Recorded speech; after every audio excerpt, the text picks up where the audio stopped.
अब कभी नहीं छूटेंगे आपके फेवरेट टीवी शोज ZEE5 के साथ बिल्कुल फ्री। आंटी अब कोई फायदा नहीं है इस सब का और ना ही कोई जरूरत है।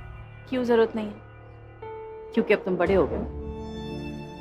अब तुम्हें सब कुछ पता है, सब आता है। बेटा बच्चा कितना भी बड़ा हो जाए, पर माँ बाप की जरूरत ना हमेशा रहती है। तुमने नया बिजनेस शुरू किया, तुम्हारे पापा की सलाह तो चाहिए होगी ना।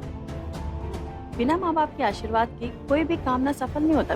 आंटी आप ये सब इसलिए कह रही है क्योंकि आप मेरे डैड को जानती नहीं है। मैंने आपसे कहा ना इस सब का कोई फायदा नहीं है। बहुत देर हो चुकी है। देर तो नहीं हुई है और तुमने बिल्कुल ठीक कहा कि हम तुम्हारे पिताजी को नहीं जानते। तो चलो मिलाओ हमको तुम्हारे पापा से, चलो। I pity on them. And I pity जिस घर में तुम बहू बन के जाओगी। आपके घर में तो बहू बन के कभी नहीं आऊंगी।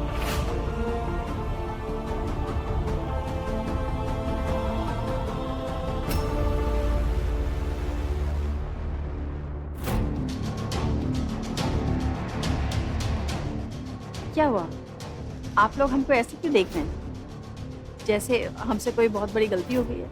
गलती नहीं, बहुत बड़ी बेवकूफी की है आपने मुझे यहाँ बुला के। इतना बड़ा स्टेप लेने से पहले एक बार मुझसे पूछ तो लिया होता please. Dad mind your language. आप आंटी से ऐसे बात नहीं कर सकते। अच्छा, आप उनकी रिस्पेक्ट नहीं कर सकते तो कम से कम डिसरिस्पेक्ट मत कीजिए। अर्जुन, हमें बेहद खुशी है कि तुम हमारी इज्जत करते हो, लेकिन जितनी इज्जत तुम हमारी करते हो ना, उससे कहीं ज्यादा इज्जत तुमको अपने पिता की करनी चाहिए। वो तुम्हारे पिता है बेटा। अगर तुम वाकई हमारी इज्जत करते हो ना तो हमारी बात मानो। आज की बात कभी अपने पिता से इतनी ऊंची आवाज में बात मत करना। आंटी आप जानती नहीं है इन्हें। आप जानती नहीं है इन्होंने दुबई में क्या क्या किया है। क्या किया है? हाँ, अरे बताओ ना इन्हें क्या किया है, ये भी तो सुने। इन्होंने इन्होंने अपने बिजनेस पार्टनर की बेटी के साथ मेरा रिश्ता फिक्स किया, बिना मेरी मर्जी के, बिना मुझसे पूछा तक नहीं। इनको कोई लेना देना नहीं मैं क्या सोचता हूँ, बस अपने बिजनेस के बढ़िया हैं। पर जब मैंने इनकार करने की कोशिश की तो मुझे ब्लैकमेल करने लगे। मुझे कहते कि अपने घर से और अपने बिजनेस से बेदखल कर देंगे। हाँ तो कर दो ना। फिर मैंने छोड़ दिया इनका घर और भाग कर आ गया यहाँ पर। और भाग कर किया क्या? हाँ, कौन सा बड़ा बिजनेस एम्पायर खड़ा कर लिया तुमने घर से भाग के? Tell me that Mrs Singh. आपको एक बात बताना चाहता हूं, ये पूरी जिंदगी भी काम कर लेगा ना तो उस लेवल पे उतना बड़ा नाम और पैसा कभी नहीं बना सकता जितने बड़े नाम के साथ मैं इसका रिश्ता जोड़ने वाला था। एक बात बताऊं, तुम करते क्या? झूठ मत कहना, क्योंकि मुझे दिशा ने सब कुछ बता दिया है। I know everything.